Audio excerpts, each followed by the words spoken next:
اللهم صل على محمد وآل محمد. اللهم صل على محمد وآل محمد. أعوذ بالله من الشيطان اللعين الرجيم.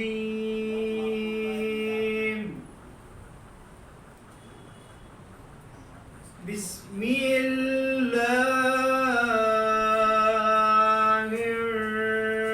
الرحمن الرحيم.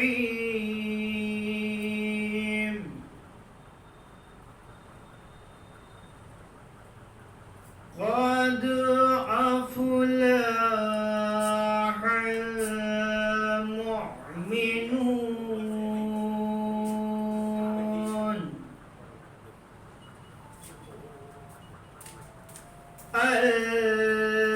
الذين هم في صلاتهم خاشعون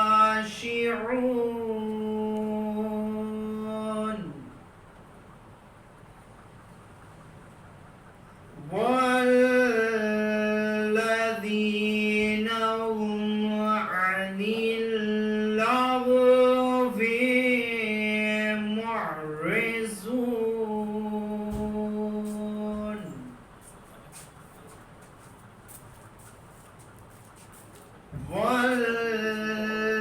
والذين هم للزكاة فاعلون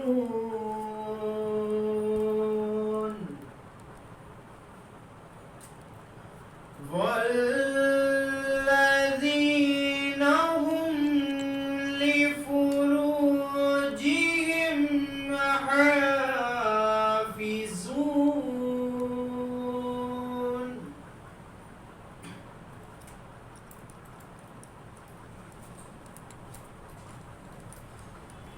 إلا على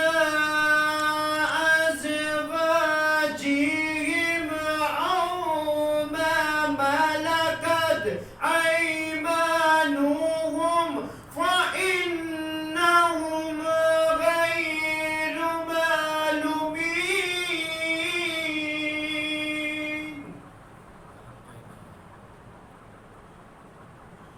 فمن ابتغى وراء ذلك فأولئك هم العادون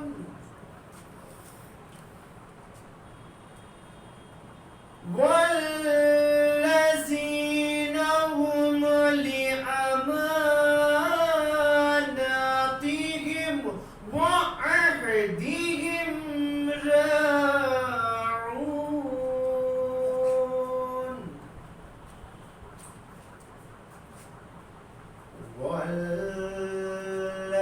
والذين هم على صلواتهم يحافظون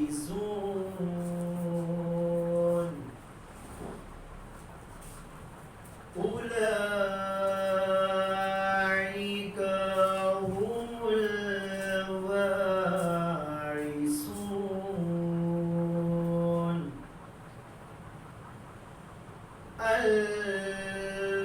الذين يرثون الفردوس هم فيها خالدون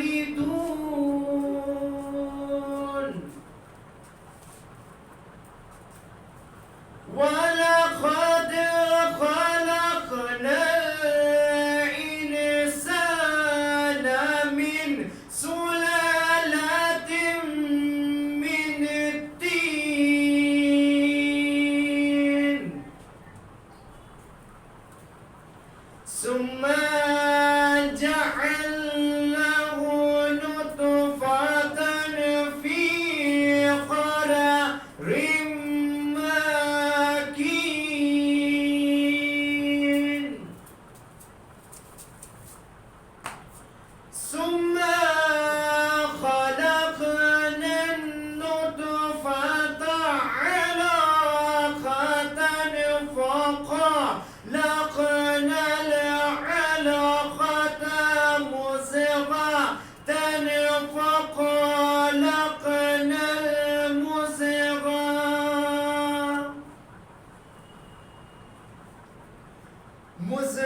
كذلك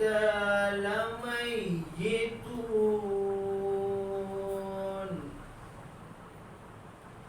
ثم إنكم يوم القيامة تبعثون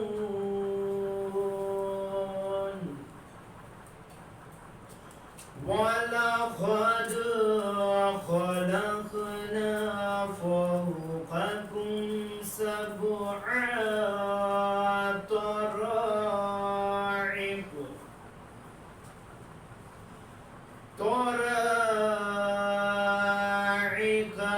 وما كنا عن الخلق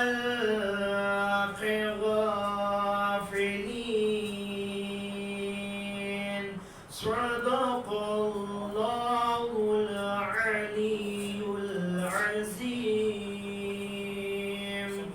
وصدق رسوله النبي الكريم ونحن على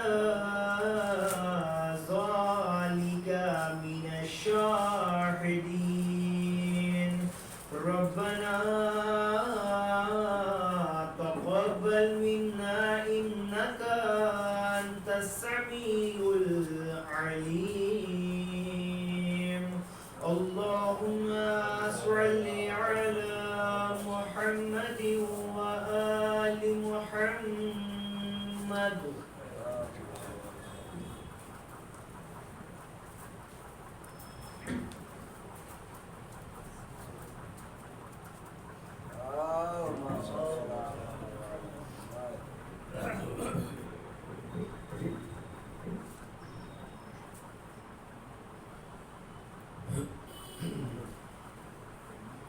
ایک درود ارشاد فرمائیں.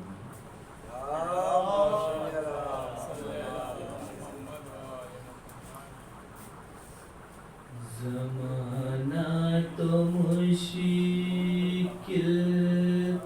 کشا جانتا ہے زمانہ تو مشکل کشا جانتا ہے نصیری علی کو خدا جانتا ہے نصیری علی کو نوائے سے پوچھو نہ شاعر سے پوچھو نوائے سے پوچھو نہ شاعر سے پوچھو وقت کیا ہے اس کی وہ کیا جانتا ہے وقت کیا ہے اس کی. ایک درود ارشاد فرمائیں. علی کے فضائل خدا ہی سے پوچھو علی کے فضائل خدا ہی سے پوچھو علی کے فضائل خدا جانتا ہے علی کے فضائل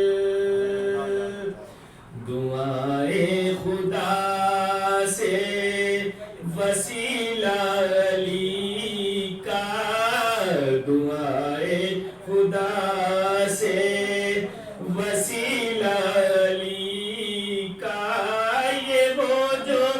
یہ وہ ہے جو شرط وفا جانتا ہے یہ وہ جو ہے شرط علی کو خدا میں کہوں کیوں نصیری علی کو خدا میں کہوں کیوں نصیری جہاں تو وسیع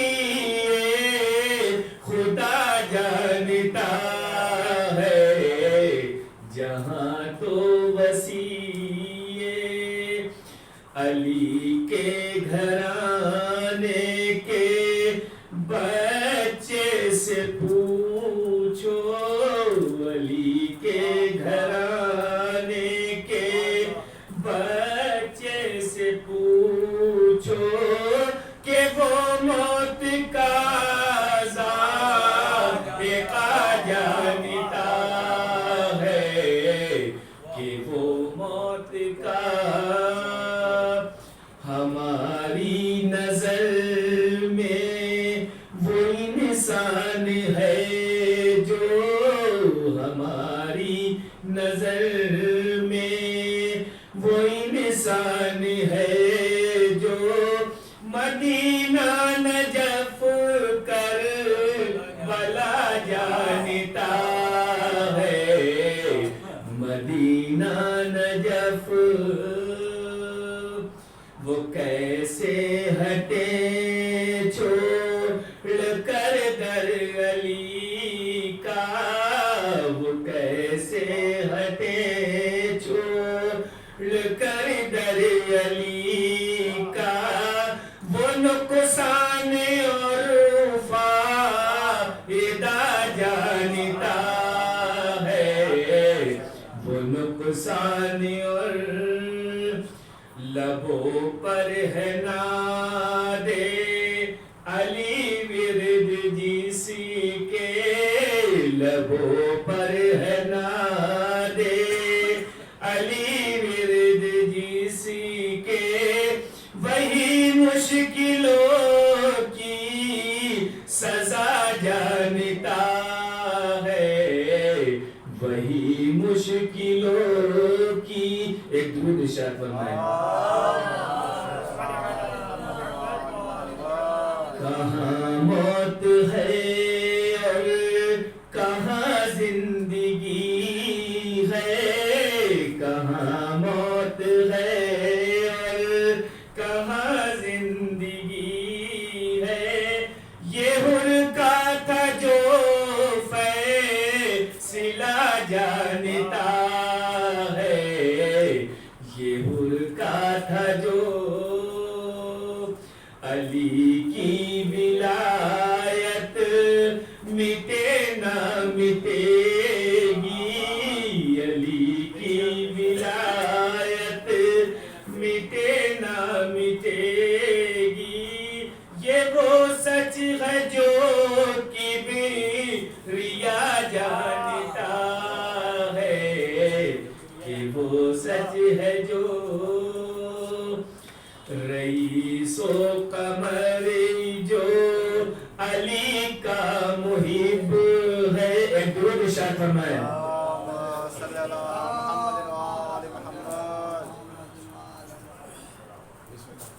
رئیس و قمر جو علی کا محب ہے رئیس و قمر جو علی کا محب ہے وہی تو جنا کا پتہ جانتا ہے وہی تو جنا کا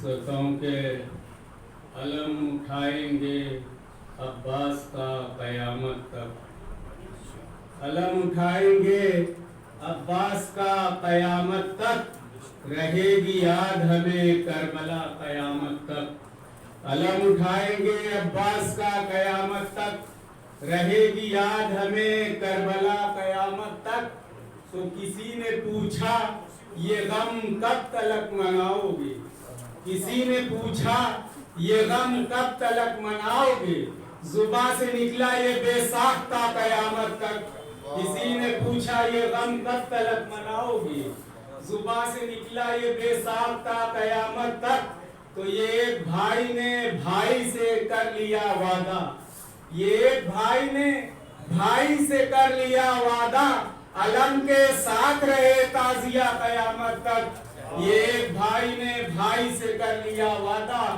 علم کے ساتھ رہے تعزیہ قیامت تک۔ تو بچھا کے فرش یہ زینب نے کر دیا اعلان، بچھا کے فرش یہ زینب نے کر دیا اعلان، اٹھے گا اپنا یہ فرش عزا قیامت تک۔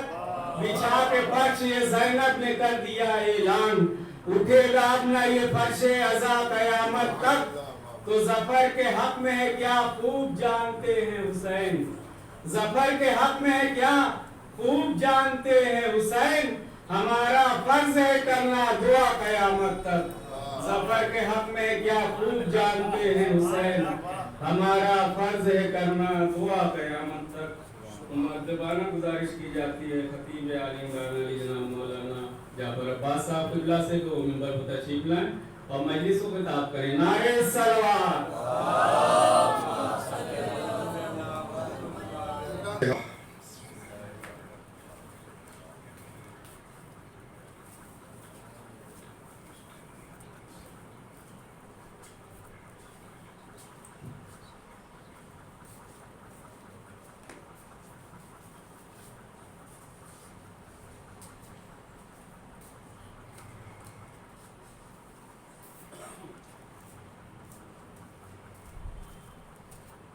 أعوذ بالله من الشيطان الرجيم بسم الله الرحمن الرحيم الحمد لله رب العالمين والصلاة والسلام على أشرف الأنبياء والمرسلين والشفيع المذنبين أبي القاسم محمد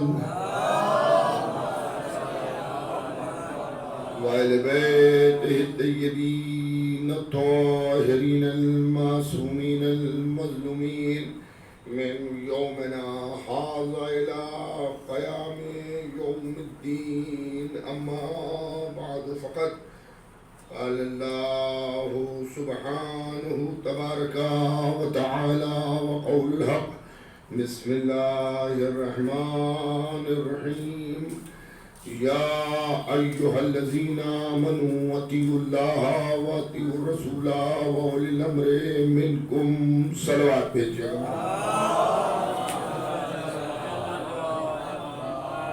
حضرات،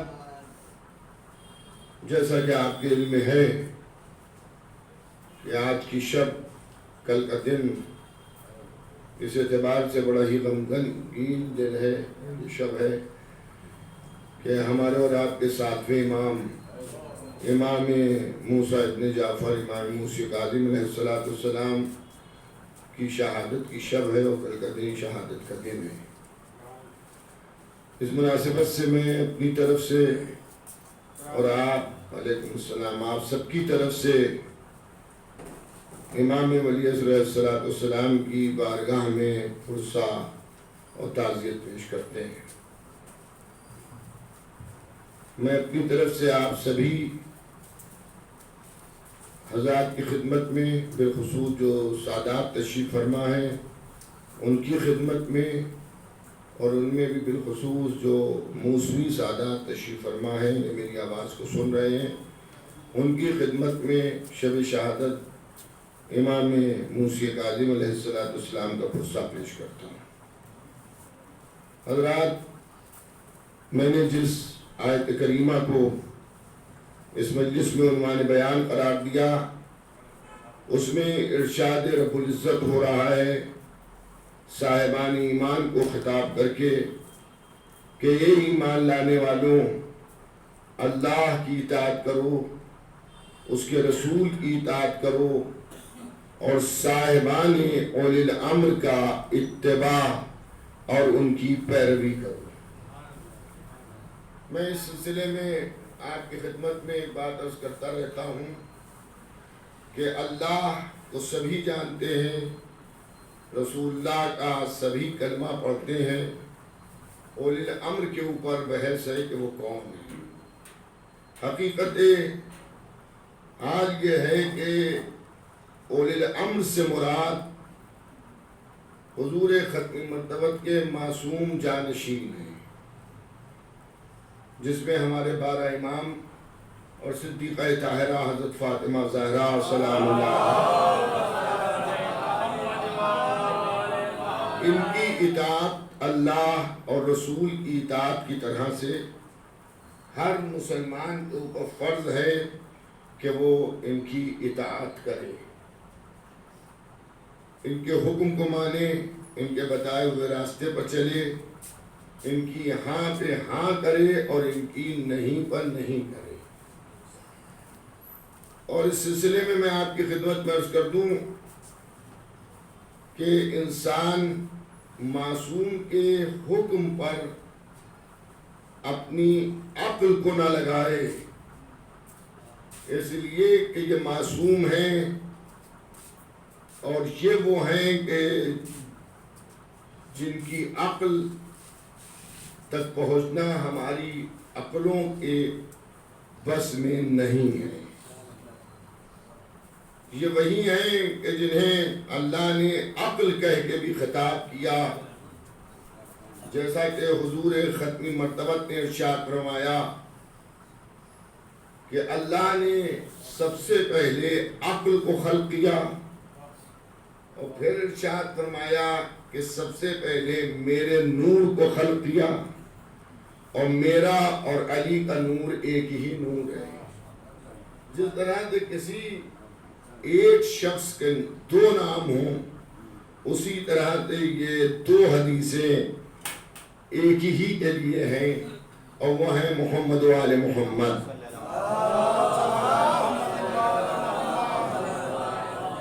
عقل بھی ہماری ہدایت کے لیے آئی اور نور بھی ہماری ہدایت کے لیے آیا، تو جہاں پر امام معصوم کا فرمان آ جائے وہاں پر پھر انسان کو چوں اور چرا کرنے کی ضرورت نہیں ہے، اس لیے کہ وہ عقل کامل ہیں اور ہماری عقل ناقص ہے۔ ایک صلوات اور بھیجیے گا۔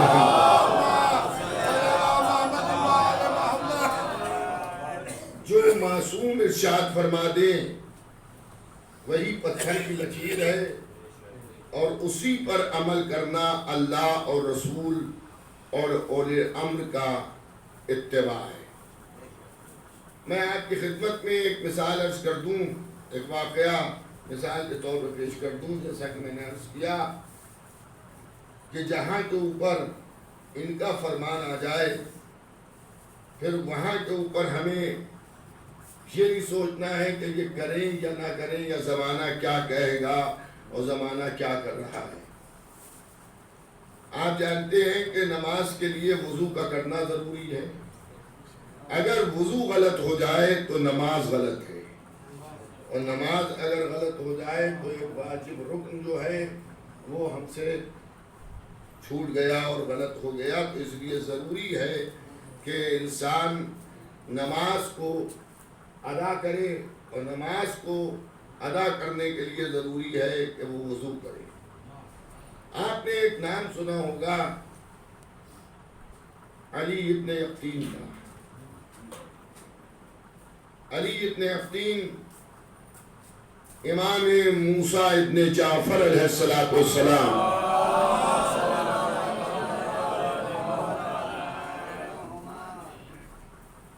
کی ظاہری زندگی، پیکر بشریت کی زندگی میں علی ابن یقطین کا یہ واقعہ ملتا ہے کہ یہ بڑے ہی مخلص محب اہل بیت تھے اور بہت ہی مخلص آل محمد کے چاہنے والے تھے۔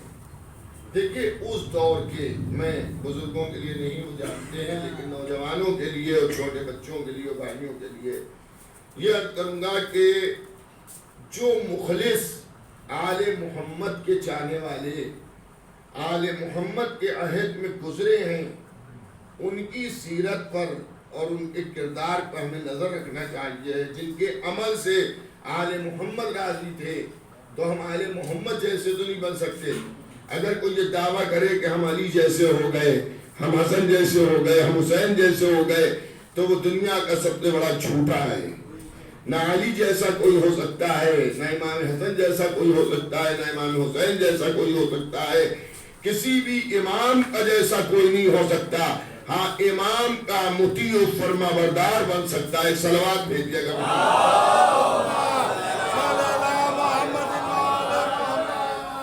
آ جائیے اندر تشریف لے آئیے. آ جائیے. ایک اور صلوات بھیجیے.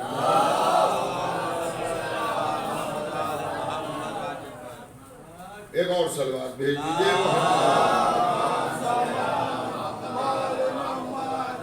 تو عزیزان گرامی، برادران ایمانی، محبان اہل بیت پیغمبر، ہم ان کے مطیع و فرما بردار ہو سکتے ہیں. اور ظاہر ہے آپ سب انشاءاللہ معصومین کے مطیع و فرما بردار ہیں، لیکن ہمارے پاس ان کی طرف سے کوئی سند ایسی نہیں ہے کہ انہوں نے فرمایا میرا مطیع و فرما بردار ہے، یہ میرا مطیع و فرما بردار ہے. لیکن دور اول میں جب ائمہ معصومین علیہ السلام ظاہر بظاہر تشریف رکھتے تھے، اور جو لوگ امام کے شیعہ تھے، جو امام کے چاہنے والے تھے، جو امام کے اصحاب میں سے تھے، امام جنہیں اپنا کہہ رہے تھے، ہمیں ان کے کردار و سیرت کو دیکھنا چاہیے تاکہ ہم ان کے جیسے بننے کی کوشش کریں. اگر ہم ان کے جیسے ہو گئے تو پھر دنیا اور آخرت دونوں میں نجات ہی نجات ہے. تو یہ امام کے مطیع و فرما بردار عالم یہ ہے کہ زمانہ بڑا پرآشوب تھا اور مومنین تقیہ کی زندگی بسر کر رہے تھے. تقیہ کسے کہتے ہیں؟ تقیہ اس مقام پر ہوتا ہے کہ جہاں کے اوپر انسان اگر اپنے ایمان کو ظاہر کرے اور اپنے عقیدے کو ظاہر کرے تو اس کی جان کا خطرہ بن جائے. تو شریعت کہہ رہی ہے کہ تم اپنے ایمان کو اپنے سینے میں پوشیدہ رکھو اور اپنی جان کو بچا لو. تو ایسا زمانہ بھی آیا اماموں کے زمانے میں کہ بعد مومنین کو امام کے حکم کے مطابق تقیہ کرنا پڑا، لیکن حقیقت پہ وہ امام کے مطیع و فرما بردار تھے اور امام کی حکم کے مطابق عمل اگر رہے تو فقہ آل محمد کے مطابق جو ہے وہ اپنی زندگی کو بسر کر رہے تھے. اسی میں ایک علی ابن یقطی کہ جن کے لیے تاریخ لکھتی ہے کہ ظالم و جابر بادشاہ یہ سمجھ رہا ہے کہ یہ ان کے نہیں ہیں، یعنی امام موسیٰ ابن جعفر اسلام کے جانے والوں میں سے نہیں ہیں، اور انہی نے جو ہے وہ ایسی صورت میں امام کے فرامین پر عمل کیا اور یہاں تک بادشاہ نے انہیں وزارت کا عہدہ دینے کو کہا کہ ہم تمہیں اپنا وزیر بناتے ہیں. تو انہیں اس وقت تو کچھ نہیں کہا، لیکن انہیں کہا پہلے ہم اپنے امام سے اجازت لے لیں کہ اس عہدے کو قبول کیا جائے یا نہیں کیا جائے. دیکھیے بڑا نصیحت آمیز واقعہ ہے. تو انہی نے امام سے پوچھا کہ مولا کیا میں اس عہدے کو قبول کر لوں؟ تو امام علی مقام نے ارشاد فرمایا کہ قبول کر لے. کہ مولا یہ آپ کا دشمن ہے، میں نہیں اچھا سمجھتا کہ میں آپ کے دشمن کی وزارت کو قبول کروں. امام نے کہا نہیں، میں تمہیں اس لیے حکم دے رہا ہوں کہ تم اگر ہوگے تو کم از کم میرے چاہنے والوں کو تمہاری وجہ سے راحت ملتی رہے گی. اب آپ ذرا غور کیجیے گا. اب یہ صبح قیامت تک کے لیے امام کا یہ فرمان محبان اہل بیت کے ذہنوں میں رہنا چاہیے ہے کہ اگر کہیں کوئی ایسا ظالم حاکم کی جانب سے عہدہ ملے کہ جسے آپ یہ سوچ رہے ہوں کہ صاحب اس عہدے کو قبول کیا جائے یا نہ قبول کیا جائے، تو آپ میں اگر یہ صلاحیت ہے اور آپ میں یہ قدرت ہے کہ آپ اس عہدے پر بیٹھ کر محبان اہل بیت کے لیے کچھ کر سکتے ہیں، ان کی مدد کر سکتے ہیں، ان کے ہمدرد بن سکتے ہیں، تو اسے قبول کر لے. لیکن اگر دنیاوی ظالم حاکم کا ایسا عہدہ ہو کہ جس میں مومنین کے حق کو پامال کر کے آدمی اس عہدے تک پہنچے، تو یہ گناہگاری کا کام ہے، یہ اچھا کام نہیں ہے.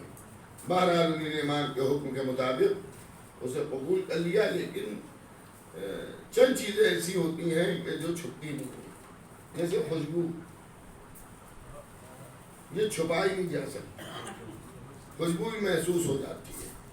اسی طرح سے محبت یہ چھپائی نہیں جاتی ہے، ظاہر ہو جاتی ہے. تو جن سے ان کو محبت تھی، یہ تقیہ کے عالم میں تو ضرور تھے، محبت کو چھپانے کی کوشش کرتے تھے، مگر اس محبت کو یہ چھپا نہ سکے اور لوگوں پر آشکار ہوئی، اور لوگ بادشاہ کے پاس جا جا کر ان کی شکایت کرتے تھے اور ان کے لیے ایسی باتیں کرتے تھے کہ جس کی وجہ سے بادشاہ جو ہے وہ ناراحت ہو اور ان کو قتل کر دے اور وزارت کا عہدہ ان سے چھین لے. لیکن کیونکہ اہل بیت کے محب تھے تو کام کاج میں بڑے ایماندار تھے، اور ذرا سا بھی کوئی خبر نہیں اور ذرا سا بھی کوئی حرام عمل نہیں، تو بادشاہ ان کے کاموں سے بڑا خوش تھا. بادشاہ نے انہیں تحفے میں کچھ رقم دی اور رقم کے ساتھ ساتھ ایک خلت دی، توجہ دی. یہ جگہ جو ایک دور قدیم میں، زمانہ قدیم میں ایک ایوارڈ کے طور پر حکومتوں کی جانب سے خلت ملا کرتی تھی، وہ سب ان کو لباس ملا، پیسے ملے، ان کو سب ملا. تو انہی نے وہ سب اپنے غلام کے ہمراہ کیا اور اس سے یہ کہا کہ جا کے میری طرف سے امام کی خدمت میں پیش کر دینا. کس کی خدمت ہے؟ امام موسیٰ ابن جعفر کی خدمت میں، ساتویں امام کی خدمت میں سب پیش کر دینا.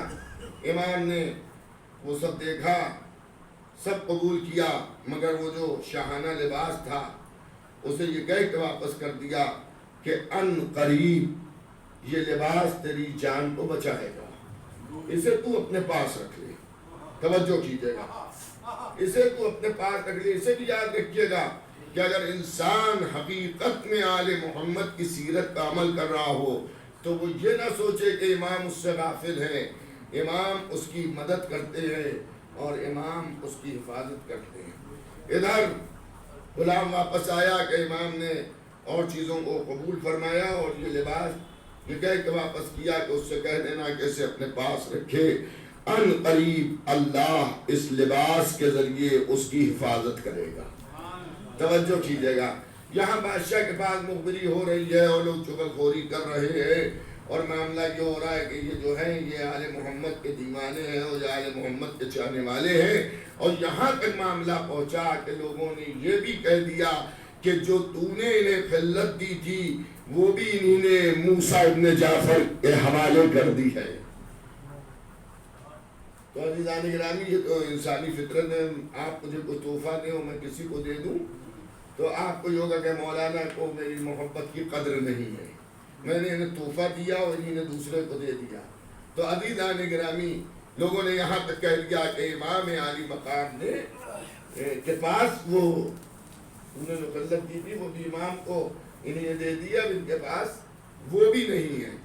تو بہرحال اس نے ایک دن جب سب سے یہ باتیں سنی تو اس نے انہیں اپنے دربار میں بلایا اور بلانے کے بعد یہ کہا کہ اتنی مجال تو نہیں تھی کہ وہ یہ کہتا کہ تم موسیٰ ابن جعفر کے چاہنے والوں میں سے ہو، بلکہ وہ یہ کہتا ہے کہ میں نے تمہیں وہ ایک خلت دی تھی جو میں نے کبھی تمہیں پہنے ہوئے دیکھا نہیں، آج میں چاہتا ہوں اسے منگواؤ اور دربار میں میرے سامنے اسے پہنوں.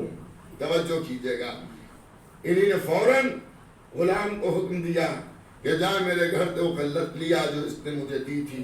غلام گیا اور فوراً لے کے آ گیا. اب جو وہ آئی تو سب درباری مبہوت ہو گئے کہ ہم نے جانے کی خبر تو دیکھی تھی مگر یہ کب واپس آئی اس کا علم کسی کو نہیں. ایک سلوات بھیجیے گا.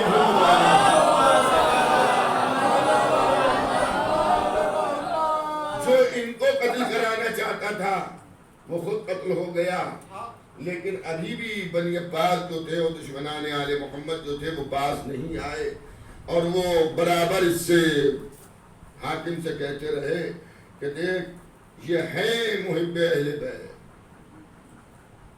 یہ تیری وزارت میں ہے مگر یہ تیری فقہ پر اور جس فقہ پر تو عمل کرتا ہے اس پر عمل نہیں کرتے، یہ فقہ آل محمد کے مطابق عمل کرتے. پھر جب اس نے بہتوں سے سنا تو اب اس نے یہ طے کیا کہ چلو ہم انہیں وضو کرتے دیکھیں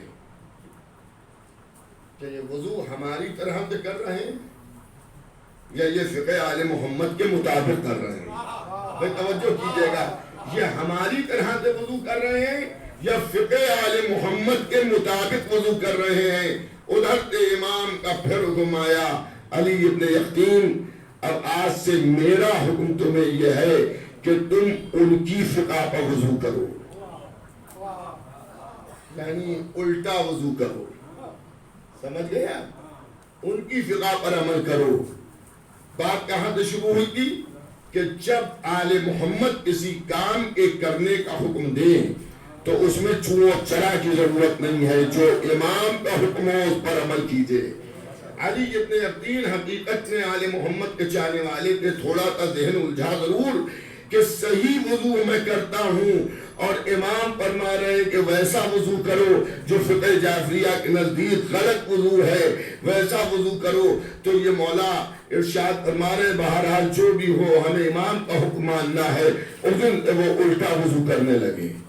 ادھر حاکم نے جب یہ سنا کہ سب یہ کہہ رہے ہیں کہ یہ امام موسیٰ ابن جعفر کے چاہنے والے ہیں اور انہی کی فقہ پر عمل کرتے ہیں، تو یہ طے کیا کہ ہم خود دیکھیں گے کہ وضو کیسے کرتے ہیں. توجہ کیجئے گا. تو اس نے بالا خانے پر علی ابن یقین کے گھر کی چھت پہ پہنچا اور باہر صحن میں جہاں پہ یہ وضو کرتے تھے چھپ کے دیکھتا رہا کہ یہ کس طرح سے وضو کر رہے ہیں کہ انہی نے امام کے حکم کے مطابق ویسے ہی وضو کیا جیسا یہ حاکم وضو کیا کرتا تھا. اس نے اب جو پوشیدہ طور پہ دیکھا کہ گھر میں ان کے کوئی نہیں دیکھنے والا مگر یہ میری فقہ کے مطابق عمل کر رہے ہیں، خوش ہو گیا کہ لوگ یوں ہی افواہ بیان کر رہے ہیں، حقیقت حال کچھ نہیں ہے، یہ ہے ہمارے ہی. جب علی ابن یقین وضو کر چکے تو وہ اوپر سے چیخا، زمانہ تمہیں کہتا ہے کہ تم موسیٰ ابن جعفر کے ماننے والے ہو، لیکن آج مجھے اطمینان ہو گیا کہ تم میرے ہی چاہنے والے ہو. ایک صلوات بھیجئے گا.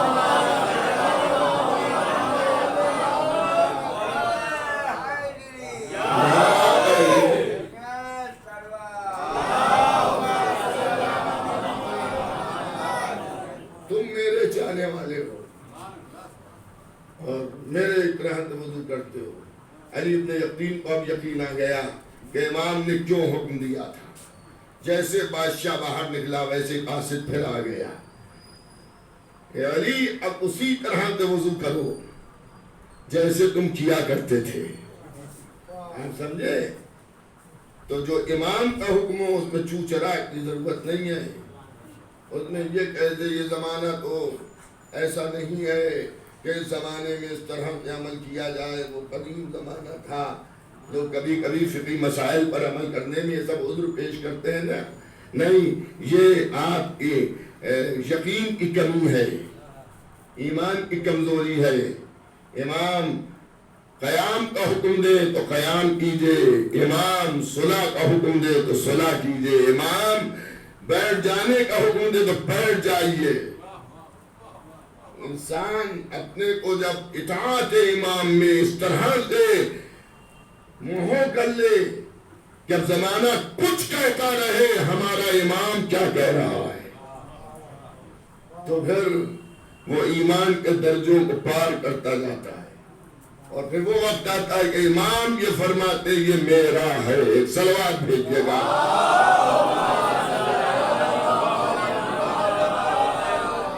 ایک اور اس سے بہتر صلوات بھیجیے گا.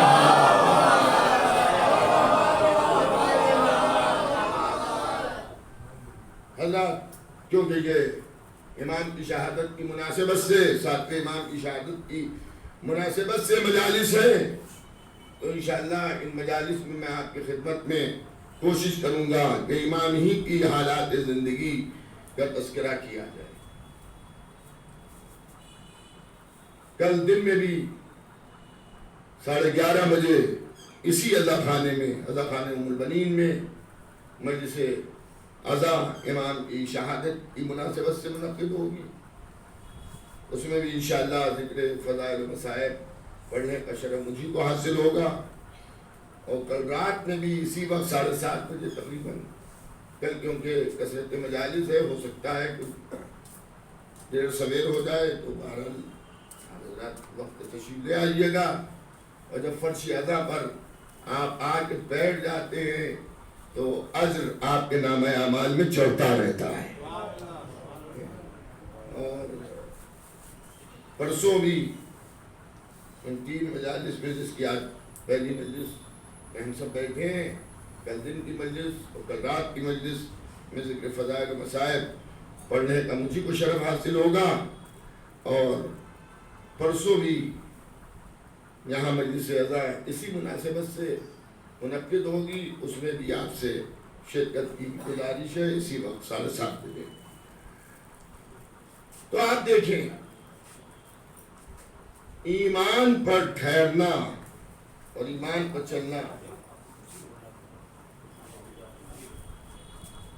انسان کے لیے دشوار بہت ہے، لیکن جب وہ صراط مستقیم پر چلتا ہے تو اللہ کی طرف سے اسے وہ شعور مل جاتا ہے کہ اگر کبھی بھٹکتا بھی ہے تو ادھر سے ہدایت بھی ہو جاتی ہے. انہی کے حالات زندگی کا میں ایک واقعہ اور آپ کی خدمت میں عرض کر دوں کہ یہ وزیر ہیں اور ایک محب اہل بیت ان سے ملاقات کی غرض سے ان کے پاس گیا. نہ جانے کیا وجہ تھی کہ انہیں میں ملاقات نہیں تھی، نہیں مل سکے، اور وہ بغیر ملاقات کے واپس آ گیا. اسے بھی کوئی گلہ نہیں ہوا، ٹھیک ہے وزیر صاحب ہیں، ملاقات نہیں ہو پائی، چلے آیا. تھوڑے عرصے کے بعد یہ خود امام سے ملنے گئے. کہاں؟ امام سے ملنے گئے. جب یہ امام سے ملنے گئے تو امام نے ان سے ملاقات کی. بہت غور سے محبان اہل بیت سنیے گا اور عبرت حاصل کیجیے گا. میں آپ کی خدمت میں ایک بات عرض کر دوں کہ ہم سب کا رابطہ امام سے ہے، اور کس کا کتنا مضبوط رابطہ یہ تو اللہ جانے، امام جانے. میں ممبر پہ بیٹھ کے یہ نہیں کہہ سکتا کہ سب سے زیادہ مضبوط رابطہ میرا ہے. امکان ہے کہ اس فرش ادا پر کوئی غریب، کوئی بزرگ جو کسی کو سلام کرتا ہو تو وہ سلام کا جواب بھی نہ دیتا ہو، لیکن امام کی خدمت میں اس کا مرتبہ ہم سے زیادہ ہو. اسی لیے امام نے، معصومین نے ارشاد فرمایا کہ ایک دوسرے سے اس طرح سے ملو کہ تم اپنے سے بہتر اسے سمجھو. یہ معصومین کا عمل بھی ہے اور معصومین کا حکم بھی ہے.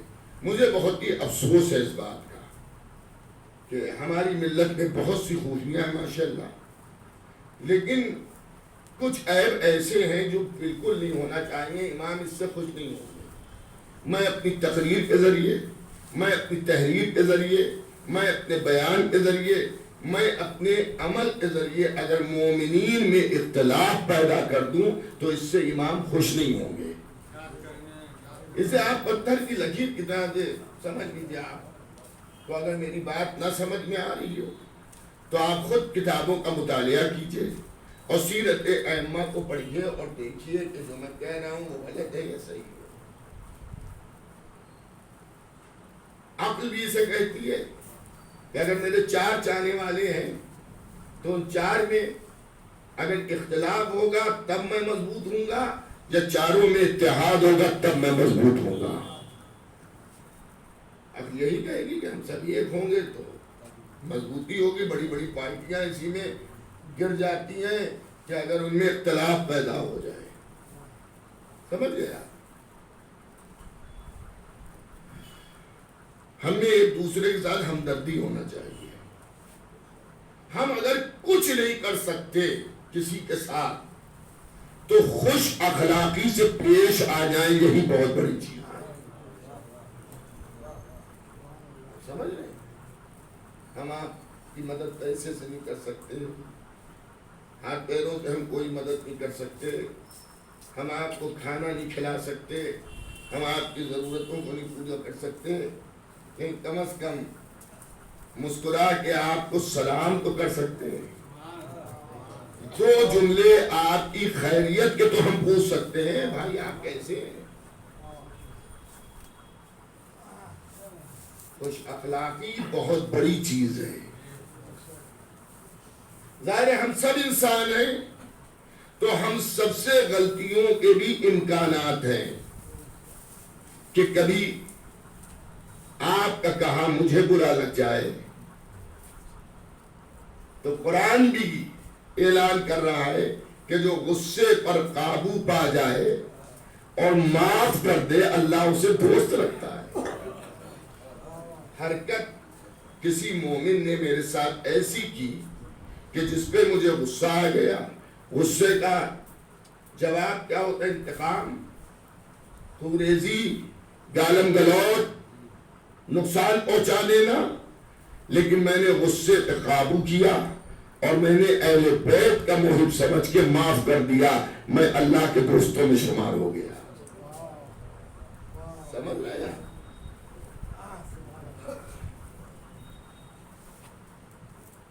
بہترین عمل ہے یہ۔ ادھر تشریف لائیے، ایک صلوات اور بھیجیے۔ بہترین عمل یہ ہے کہ آپ مومنین میں اختلاف، تہمت، غیبت، بہتان، جھوٹ نہ باندھیے۔ یہ میں آپ سے سچ بتا رہا ہوں کہ جن کے آپ چاہنے والے ہیں وہ اس عمل سے راضی نہیں ہوں گے، خوش نہیں ہوں گے، بلکہ ناراحت ہوں گے، ان کو اذیت ہوگی، ان کو تکلیف ہوگی۔ آپ سے امام کتنی محبت کرتے ہیں؟ ساتھ میں امام کی حیات طیبہ کا واقعہ جو میں عرض کر رہا ہوں کہ علی بن حکیم وزیر ایک محب اہل بیت ملاقات کے لیے گیا، کسی وجہ سے ملاقات کو نہیں کر سکے۔ اب کچھ عرصے کے بعد علی ابن حکیم امام سے ملنے گئے، ساتھ میں امام سے، تو امام نے بھی ملاقات نہیں کی۔ ایک دن، 2 دن، 3 دن امام نے ملاقات نہیں فرمائی، رونے لگے، سمجھ گئے کہ کوئی غلطی مجھ سے ہوئی ہے جو امام ملنے گئے۔ کیا مولا سے اتنا کہہ دیجئے، غلام سے کہتے ہیں کہ ایک بار چہرہ دکھا دیں، بس اتنا بتا دیں وہ ناراض کس بات پر ہے، تاکہ میں توبہ کروں، معافی مانگوں۔ امام نے ارشاد فرمایا، امام تشریف لائے، امام نے فرمایا فلاں شخص ملنے آیا، تو اس سے ملا نہیں؟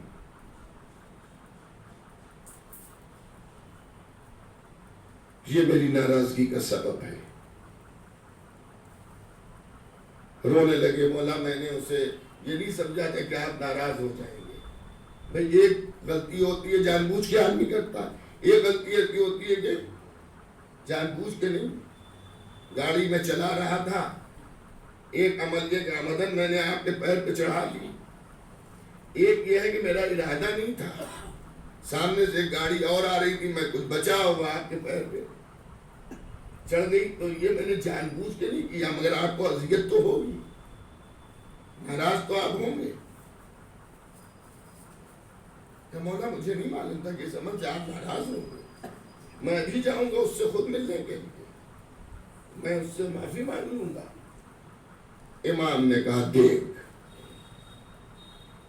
جب تک کہ تو اس سے مل کے نہیں آئے گا اس وقت تک میں تجھ سے ملاقات نہیں کروں گا۔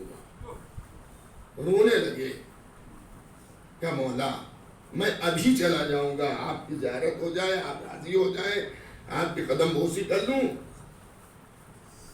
اس لیے کہ وہاں تک جانے میں وقت لگے گا، ایک شہر سے دوسرے شہر اس زمانے میں جانے میں کافی وقت لگتا تھا، کافی وقت لگے گا مولا، میں نہیں چاہتا کہ اتنی دیر آپ ناراض رہیں۔ امام نے کہا اگر تو جانے کا قدرت نہیں رکھتا کہ جلدی چلا جا، تو میں اب یہاں پہ 2 چیزیں، ایک آنکھ بند کر لے اور ایک صاحب سواری کی گھوڑا، کہ سوار ہو جا چشمے زدن میں پہنچا دے گا. علی ابن یقین سوار ہوئے, آنکھوں کو بند کیا. اب جو آنکھیں کھولی تو اس شخص کے دروازے کے باہر کھڑے تھے. صلوات بھیجیے محمد.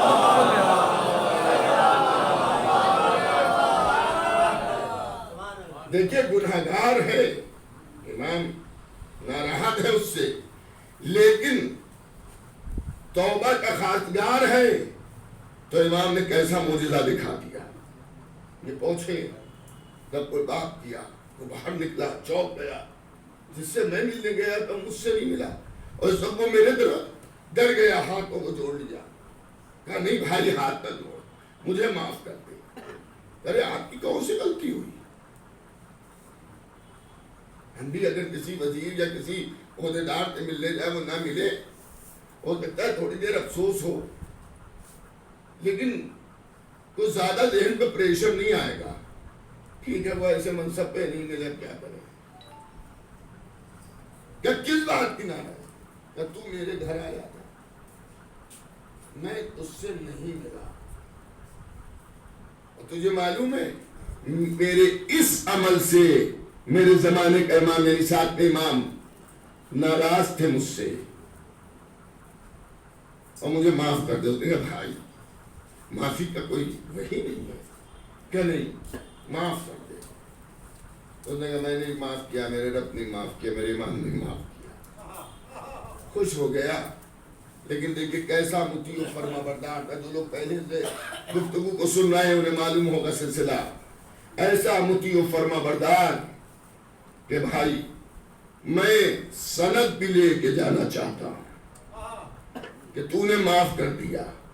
میں کیا آپ چاہتے ہیں کہ میں اپنے رخسار کو, کلے کو زمین پر رکھتا ہوں, تو میرے رخسار پر اپنے جوتے اتنا زور دے کہ تیرے جوتے کا نشان میرے رخسار پر نمودار ہو جائے, تاکہ سند کے طور پر میں امام کو یہ دکھا دوں.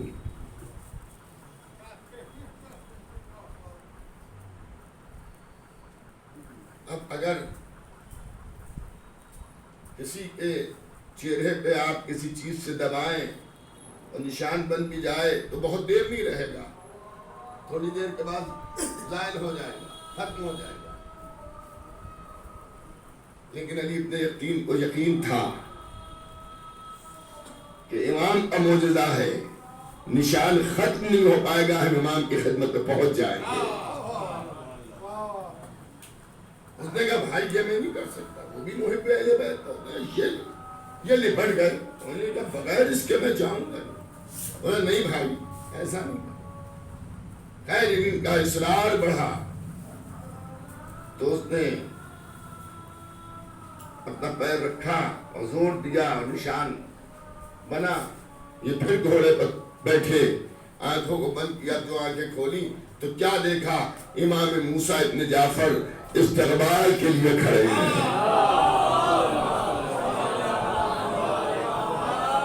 ایک اور صلوات بھیجیے اس سے.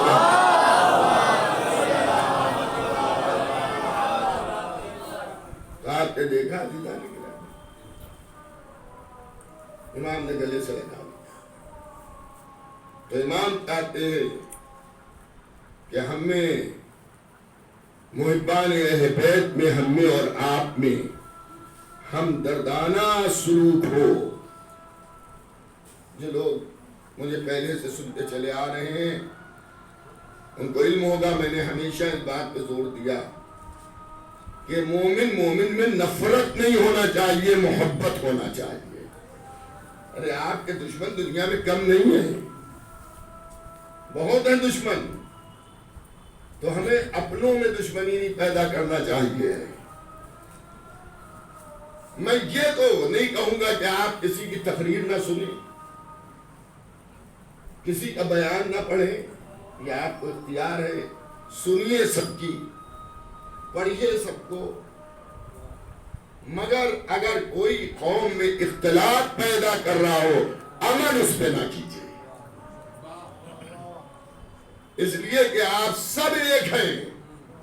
آج امام موسیٰ ابن جعفر کی شب شہادت ہے, تو آپ سب امام کو غصہ دے رہے ہیں. عاشورے کا دن آتا ہے سب فاقہ کرتے ہیں. اس 13 رجب آتی ہے سب آپ خوش ہوتے ہیں. تو میں ہاتھ جوڑ کے گزارش کروں گا کہ اپنے میں نفرتیں نہ پیدا کیجیے. اور یہ بھی یاد رکھیے کہ یہاں بھی آپ ایک فرش اعلیٰ پر مل کے بیٹھتے ہیں. مرنے کے بعد بھی ہم سب ایک ہی کے پاس جانے والے ہیں. ہمارا مرکز ایک ہے. ہم 12 اماموں کے ماننے والے ہیں, 14 معصومین کے ماننے والے. امکان ہے کسی چیز پر آپ کو مجھ سے اختلاف ہو, لیکن میری اختلاف کی بنیاد پر آپ ولایت علی کو تھوڑی چھوڑ دیں گے. آپ یہ تھوڑی کریں گے کہ جعفر عباس عاشورے کے دن فاقہ کیے ہیں, ہمارا اس سے اختلاف ہے تو ہم آج فاقہ نہیں کریں گے. شب شہادت یہ غم منا رہا ہے تو ہم اس کی مخالفت میں غم نہیں منائیں گے. ایسا تو ہم میں سے کوئی نہیں کرتا ہے. دشمن یہی چاہتا ہے کہ ہم میں اختلاف رہے, لیکن امام یہ چاہتے ہیں کہ میرے چاہنے والے میں اتحاد رہے. ایک صلوات بھیج دیجیے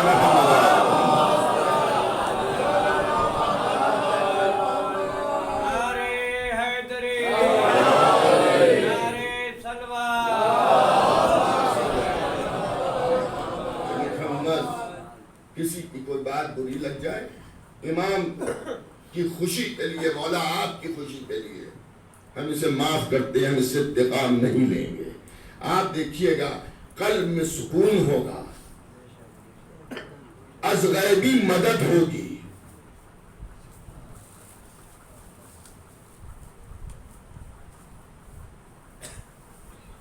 میں اپنے کو اس لائق نہیں سمجھتا کہ میں اپنے کو کہوں کہ میں امام کا غلام ہوں. ہاں, اگر وہ ایک بار یہ کہہ دیں کہ تو میرا غلام ہے تو میری کامیابی ہے. میں تو آپ کو بھی اپنے سے بہتر سمجھتا ہوں, اس لیے کہ تعلیمات آل محمدی یہ ہے کہ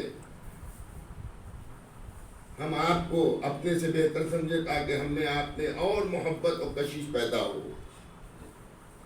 لیکن میں اپنے ذاتی تجربات کی بنیاد پر اللہ خانے کو گواہ کر کے میں عرض کر رہا ہوں کہ میری زندگی میں بہت سے ایسے موقع آئے کہ جو میرے امکان میں نہیں تھے.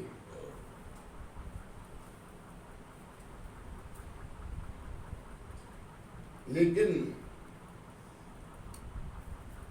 اتنے حسن خوبی کے ساتھ وہ چیزیں انجام پائیں کہ جس میں از غیبی مدد کے علاوہ کچھ ہو ہی نہیں سکتا ہے. مثال کے طور پر میں 50 آدمیوں کو کھانا پکاؤں اور 100 آدمی آ جائیں تو یہ ممکن نہیں ہے کہ کھانا بچ بھی جائے, لوگ کھانے کی تعریف بھی کریں اور سب شکم سیر ہو کے چلے جائیں. آدمی کو بھی معلوم ہے نا کہ اتنا پکا ہے, اس میں اتنے لوگ کھا لیں گے. سب شکم سیر بھی ہوئے, کھانے کی تعریف بھی کی اور اس کے بعد کھانا بچ بھی گیا. پکانے والا بھی تعجب کر رہا ہے, کھلانے والا بھی تعجب کر رہا ہے. لیکن یہ آل محمد کی خدمت کا فیض ہے کہ ہم نے اپنی حیثیت کے اعتبار سے کام کیا, انہوں نے اپنے اختیار کے حساب سے برکت دے دی. ہم نے ان کی عزت کے لیے کام کیا, انہوں نے ہماری عزت کو بچا دیا. تو آل محمد کی خوشی کے لیے, ان کی رضا کے لیے آپ سب کام کرتے ہیں. میں یہ نہیں کہتا کہ آپ ایسا نہیں کرتے, لیکن چھوٹے بھائیوں کو سمجھانے کے لیے کہ اگر کیجیے گا تو آپ کو اس کے فائدے ہوں گے. بچوں کو میں ایک مثال دے دوں. امتحانات میں سوال آتے ہیں، آپ نے سال بھر پڑھا، بس مجلس تمام ہو رہی ہے، سال بھر آپ نے پڑھا، ٹیچر بھی کہہ رہے پوری کتاب میں سے سوال آئیں گے، لیکن آپ اہل بیت کے فرامین کے مطابق اپنے والدین کو خوش کر رہے ہیں، استاد کی عزت کر رہے ہیں، اگر واجب سن بلوغ تک پہنچ گئے تو واجبات کو ادا کر رہے ہیں، بڑوں کا احترام کر رہے ہیں، ایک نافرمان ہے، ایک فرما بردار ہے،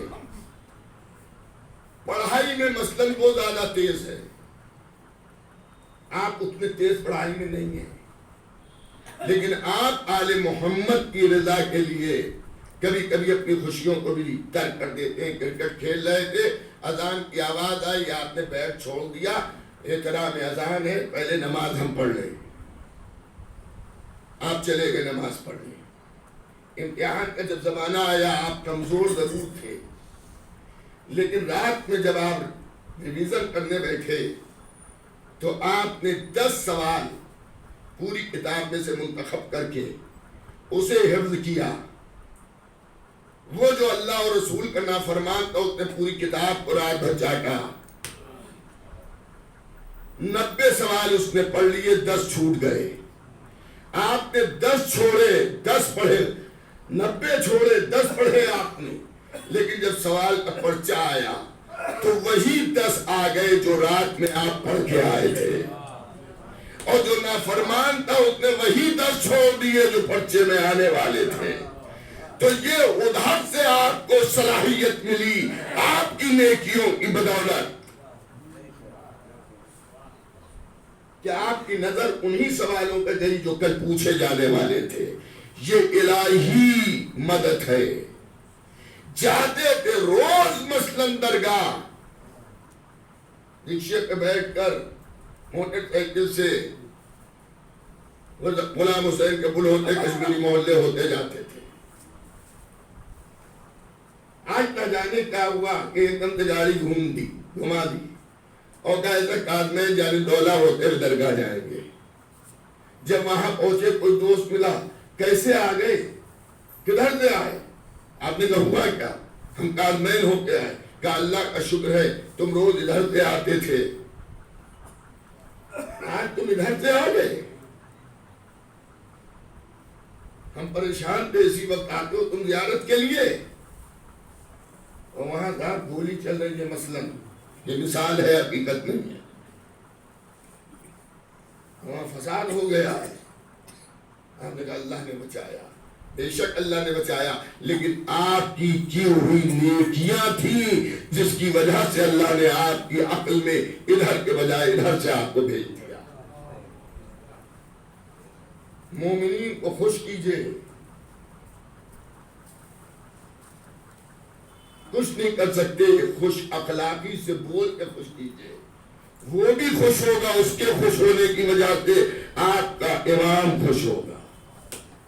اور ہمارے ائمہ نے ساری قربانیاں ہمیں آپ کے لیے دیں۔ آج جو ہم دین حق پر ہیں اس کا سبب یہی ہے کہ اماموں نے قید خانوں میں زندگی بسر کی، گلے کاٹے گئے اماموں کے، زہر دیے گئے، بس ازادار۔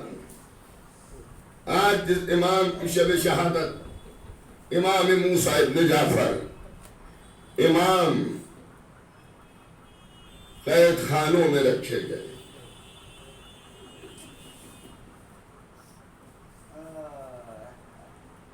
اور امام کی شہادت بھی قید خانے میں ہوئی۔ امام موسیٰ کاظم علیہ السلام کی شہادت قید خانے بغداد میں ہوئی۔ امام قیدی تھے اور اسی عالم میں ظالم نے زہر دیا، اور امام اس زہر کی تاب نہ لا سکے، ساتھ میں امام اس دنیا سے رخصت ہو گئے۔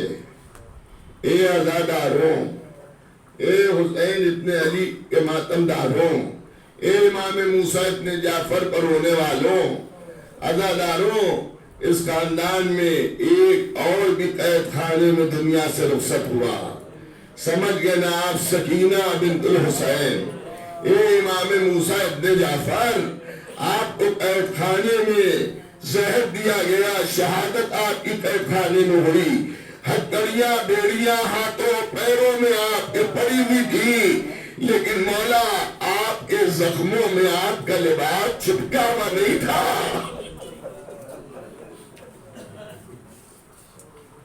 جزاک اللہ جزاک اللہ، آپ کی آوازیں بلند ہیں، آپ متوجہ گریاں ہیں، خدا آپ کی آوازوں پر نزول رحمت کرے۔ ہاں، قید شام میں جب ایک بچی اپنے بابا کو یاد کرتے کرتے دنیا سے رخصت ہو گئی تو اس کے رخصت تماچوں کی وجہ سے نیلے پڑے ہوئے تھے اور کانوں کے نیچے خون جمع ہوا تھا۔ سبب یہ تھا کہ بچی کے گوشوارے کھینچے گئے تھے۔ بس ختم ہو گئی مجلس، اور جب اس بچی کو غسل دیا جانے لگا تو جب جنازے کو غسل دیا جاتا ہے تو اس کے لباس کو اتارا جاتا ہے، لیکن اس بچی کا لباس اتر نہ سکا۔ ارے کسی نے پوچھا کیا کوئی مرض تھا بچی کو جو لباس نہیں اتر سکا؟ تو ایک مرتبہ پھوپھی زینب نے جواب دیا، ارے زخموں پر زخم دے، قادیانوں پہ قادیانے، ارے اتنے قادیانے مارے گئے تھے کہ زخم میں گردہ چپک گیا تھا، ارے اسی گردے میں سکینہ کو دفنا دیا گیا۔ واہ مصیبتہ، واہ علیہ، واہ حسینہ۔ پروردگارہ حضرت محمد و آل محمد کا واسطہ ہم سب کی اس عزا کو قبول فرما، اس گھر پر اپنا خاص نزول رحمت فرما۔